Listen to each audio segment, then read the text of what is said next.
इन दिनों खुदाई का काम चल रहा था। असल में इसी गांव से होकर एक अच्छी सड़क गुजरनी थी, इसलिए यहाँ खुदाई शुरू की गई थी। अचानक एक दिन खुदाई करने वाली मशीन से कुछ टकराता है। बाद में जब खोजबीन की जाती है तो वहां से 2 कंकाल मिलते हैं। पुलिस गांव के लोगों से पूछताछ शुरू करती है। आप लोगों को क्या लगता है ये किसके कंकाल हो सकते हैं? अरे साहब, हमें क्या पता ये किसके कंकाल है, आप ही लोग पता लगाइए। हम लोग तो बहुत ज़्यादा डरे हुए हैं। हाँ, हमारी फॉरेंसिक टीम अभी आ रही है। ये बताओ कि इस गांव के रहने वाला कोई जोड़ा गायब तो नहीं ना? क्योंकि शुरुआती जांच में तो ये बात सामने आ रही है कि एक कंकाल किसी पुरुष का है तो एक किसी महिला का। साहब, हमें तो बहुत डर लग रहा है।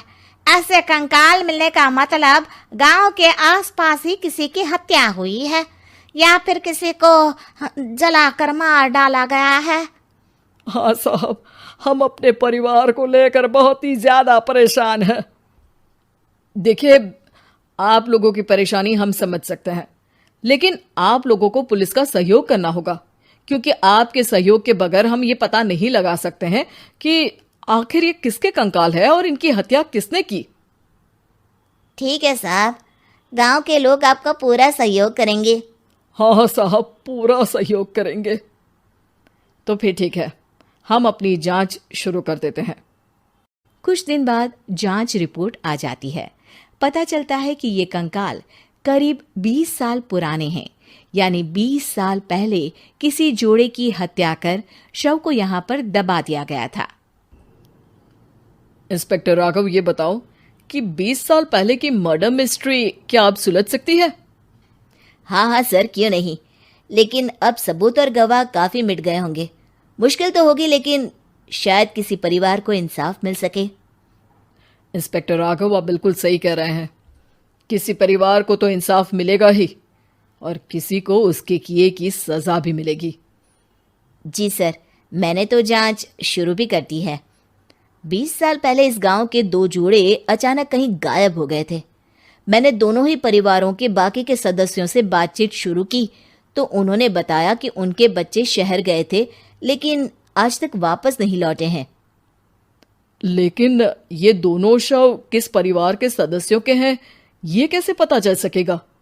सर, मैंने डीएनए टेस्ट करवा लिया है। आज शाम तक इसकी रिपोर्ट भी आ जाएगी। अच्छा, ठीक है। उसी शाम को सर, डीएनए रिपोर्ट के मुताबिक ये दोनों ही लाशें चौरा गांव के रहने वाले प्रधान सुल्तान सिंह के बेटे और बहू की है। लेकिन इनकी हत्याएं किसने की है, ये कैसे पता लगेगा? इसी का तो पता लगाने की कोशिश में जुटा हूं सर। आज सुल्तान सिंह से मिलने भी जा रहा हूं। मेरा बेटा और बहू तो मेरे लिए सिर्फ यादों में ही रह गए थे। हमें उनकी लाशें तक नहीं मिल सकी थी। आज 20 साल बाद उनके कंकाल मिले हैं। मैं अब किसके लिए जीऊं?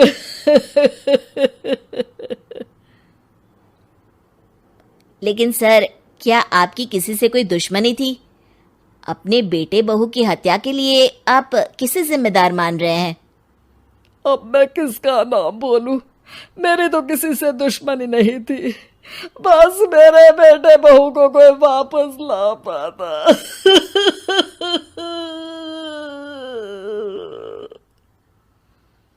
इसके बाद सुल्तान सिंह फूट फूट कर रोना शुरू कर देते हैं। सर, अब आप इनका अंतिम संस्कार करवा सकते हैं। कम से कम इनका शरीर ना सही, इनका कंकाल तो आपको मिला है। लेकिन हाँ, अगर आपको कुछ भी याद आए तो जरूर बताइएगा। मेरी तो बेटा अब उम्र हो गई है, लेकिन मेरे बेटे और बहू के हत्यारों का जरूर पता लगाइएगा, क्योंकि जब तक हत्यारे पकड़े नहीं जाएंगे मेरा मन नहीं मानेगा। सर, हमारी पूरी कोशिश रहेगी हत्यारे को पकड़ने की। लेकिन एक बात बताइए, उस वक्त आपको किस पर शक गया था? उस वक्त मेरे एक ड्राइवर को पकड़ा गया था, लेकिन सबूतों के अभाव में उसे छोड़ दिया गया था। अच्छा, और ड्राइवर पर कैसे शक हुआ था?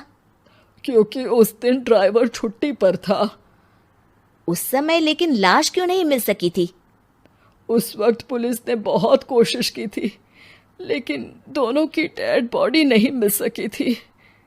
ठीक है, हमारी तफ्तीश चल रही है, मैं फिर आऊंगा। इसके बाद इंस्पेक्टर वहां से चला जाता है और सुल्तान सिंह अपने बेटे और बहू की याद में खो जाते हैं। कुछ दिन बाद सुल्तान सर, एक बात बताइए, जब आपके बेटे बहू की हत्या हुई थी, उसी के आसपास आपके ही गांव का रहने वाला एक और जोड़ा उसी वक्त गायब हो गया था ना? हाँ सर, अलका और अभिषेक, वो भी मेरे बच्चों जैसे ही थे। तो फिर वो कहाँ है? उनका भी आज तक पता नहीं चल सका, लेकिन बताते हैं कि कुछ साल पहले अभिषेक को गांव के ही किसी आदमी ने मुंबई में देखा था, लेकिन फिर वो गायब हो गया। यानी अभिषेक और अलका की हत्या नहीं हुई थी, बल्कि उन्होंने किसी वजह से खुद ही गांव छोड़ दिया था। हाँ, हो सकता है, क्योंकि अभिषेक मेरे बेटे संतोष का अच्छा दोस्त था और उसका मेरे घर भी आना जाना लगा रहता था। हो सकता है कि उसने मेरे बेटे और बहू के बारे में सुन लिया हो और ये गांव छोड़ दिया हो सकता है। उनके परिवार का कोई अब नहीं रहता क्या इस गांव में? अब तो कोई नहीं रहता। एक चाचा थे, लेकिन उन्होंने भी अपना पुश्तैनी मकान बेच दिया है। वो भी अब कहीं शहर में ही बस गए हैं। ओह, अभिषेक और अलका के बारे में भी पता लगाना होगा। हो सकता है कि वही इस हत्या के बारे में कुछ बता सके। हो तो सकता है, लेकिन वो बेचारे तो खुद ही वक्त के मारे थे, वो क्या बताएंगे। फिर भी सर, जब केस दोबारा खुला है तो जांच तो करनी ही पड़ेगी, और इस बार तो लाशें भी बरामद हुई है। कुछ दिन तक लगातार तफ्तीश चलती रही। एक दिन थाने से सुल्तान सिंह को फोन आता है। हाँ, कौन बोल रहा है? सर, मैं कांस्टेबल तुलाराम बोल रहा हूँ थाने से।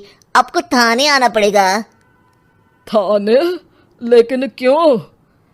सर, किसी की पहचान करवानी है। अच्छा ठीक है, मैं दोपहर तक पहुंचता हूँ। सुल्तान सिंह दोपहर में थाने पहुंचता है।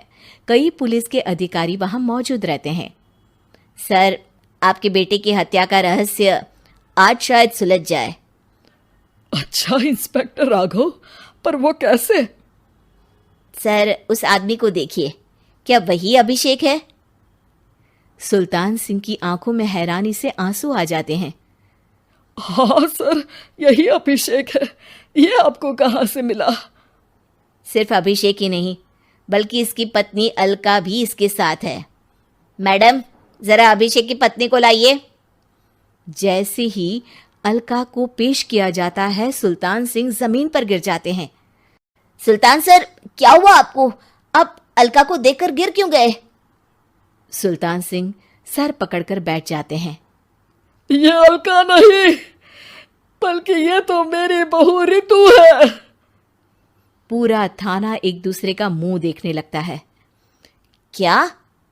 इसके बाद हर किसी को दो कंकाल और हत्या का रहस्य समझ में आ गया। अभिषेक और रितु ने मिलकर संतोष और अलका की हत्या की थी और लाश को जमीन के नीचे दबा दिया था। आज 20 साल बाद इस हत्या का रहस्य खुल सका था कि अवैध प्रेम संबंध में दो मासूमों की जान गई थी।